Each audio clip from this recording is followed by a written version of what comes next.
Hello, അപ്പോൾ കുട്ടിയുടെ part 3 ആണ്.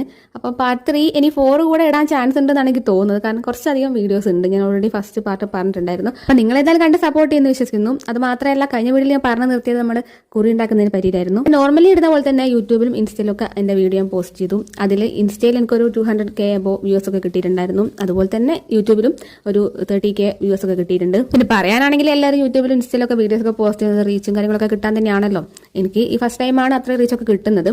അത് മാത്രമല്ല, ഇല്ലാത്ത കാര്യം പറഞ്ഞ് റീച്ച് കിട്ടണമെന്നൊന്നും ഞാൻ വിചാരിച്ചിട്ടില്ല. അങ്ങനെ പറയാൻ കാരണം വേറൊന്നുമല്ല, ചിലരൊക്കെ പറഞ്ഞത് അങ്ങനെയായിരുന്നു, റീച്ച് കിട്ടാൻ വേണ്ടി ഇല്ലാത്തൊക്കെ പറയുന്നു എന്നൊക്കെ. പക്ഷേ ഇൻസ്റ്റയിൽ കമന്റ് ഒക്കെ നോക്കിക്കഴിഞ്ഞാൽ നിങ്ങൾക്ക് മനസ്സിലാവും എത്രയോ ആൾക്കാർ അതിനെ സപ്പോർട്ട് ചെയ്തിട്ട് കമന്റ് ഇട്ട ആൾക്കാരുണ്ട്. അപ്പൊ നമുക്ക് ഏതായാലും നമ്മുടെ വിഷയത്തിലേക്ക് വരാം. ഞങ്ങളിതാ ഇങ്ങനെ വരി നിന്ന് പോയിക്കൊണ്ടിരിക്കുകയാണ്. അതിന്റെ ഇടയിൽ അവിടെ നിന്ന് ഔഷധ വെള്ളമൊക്കെ കൊടുക്കുന്നുണ്ടായിരുന്നു. കാരണം 4 മണിക്കൂർ വരെ ആൾക്കാർ അവിടെ നിന്നിട്ടുണ്ടെന്ന് പറഞ്ഞിട്ടുണ്ടായിരുന്നു. അപ്പൊ ക്ഷീണമൊക്കെ ഉണ്ടെങ്കിൽ കുടിക്കാനായിട്ട് ഔഷധത്തിന്റെ വെള്ളമൊക്കെ നല്ലതാണല്ലോ. അപ്പൊ അങ്ങനെ ഞങ്ങൾക്ക് അവിടെ ഒരു 2 മണിക്കൂറോളം നിൽക്കേണ്ടി വന്നിട്ടുണ്ട്.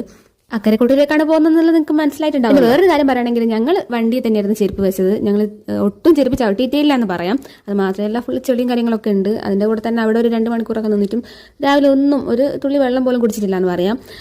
മിക്ക ആൾക്കാർ അങ്ങനെയൊക്കെ വന്നിട്ടുണ്ടാവും, ഇല്ല ഞാൻ പറയുന്നില്ല. എന്നാൽ ഞാൻ എൻ്റെ കാര്യം പറയാണ്, അത്രയൊക്കെ ആയിട്ടും അങ്ങനെ ക്ഷീണം വന്ന ആൾക്കാരൊക്കെ ഉണ്ട്. പക്ഷെ എനിക്ക് ഒരു തരത്തിലുള്ള ബുദ്ധിമുട്ടും വന്നിട്ടില്ല. അതൊക്കെ ഭഗവാന്റെ ഒരു അനുഗ്രഹമായിരിക്കുമല്ലോ. എനിക്ക് അങ്ങനെ വിശ്വസിക്കാനാണ് ഇഷ്ടം.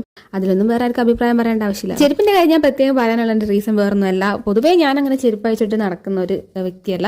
എനിക്ക് കാലിന് ചെറിയ ചെറിയ പ്രശ്നങ്ങളൊക്കെ ഉണ്ടായിരുന്നു. ഇപ്പോഴങ്ങനെ ഇല്ല, മുന്നേ ഉണ്ടായിരുന്നു വാദപ്പെട്ടുണ്ട് അങ്ങനത്തെ ഒക്കെ. പക്ഷേ ഏതായാലും ചെരുപ്പൊക്കെ ഇടാണ്ട് പുറത്തേക്ക് നടക്കുക എന്നുള്ളത് എനിക്ക് വളരെ വലിയൊരു ടാസ്ക് ആയിട്ടുള്ള കാര്യമാണ്.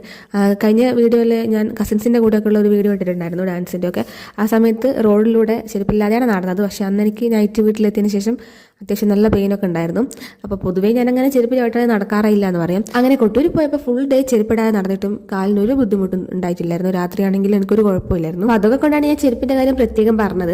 പിന്നെ അവിടെ നിന്ന് തൊഴുകയൊക്കെ ചെയ്തു. അങ്ങനെ 3 പ്രാവശ്യം അവിടെ അങ്ങനെ ചുറ്റി വരുമ്പോൾ അനിയന്റെ കൈ പിടിച്ചിട്ടായിരുന്നു ഞാൻ ഏകദേശം ഉണ്ടായിരുന്നത്. കാരണം നിലത്ത് വെള്ളമൊക്കെ ആയതുകൊണ്ട് കാണാനും നടക്കാനും എനിക്ക് പിന്നെ വലിയ പാവാടൊക്കെ ആയതുകൊണ്ട് കുറച്ചൊരു ബുദ്ധിമുട്ടുണ്ടായിരുന്നു. അപ്പോൾ വീഡിയോ കഴിഞ്ഞിട്ടില്ല കേട്ടോ, കുറച്ചുകൂടെ ഉണ്ട്. അപ്പം നമ്മൾ ലാസ്റ്റ് ആൻഡ് ഫൈനലായിട്ടുള്ള പാർട്ടിൽ ഇടുന്നതായിരിക്കും. അപ്പോൾ അതും കൂടെ നിങ്ങൾ കണ്ട് സപ്പോർട്ട് ചെയ്യണം. ഇപ്പം തന്നെ ചാനൽ സബ്സ്ക്രൈബ് ചെയ്യാൻ മറക്കരുത്. ലൈക്കും കൂടെ ചെയ്യണേ. ബൈ.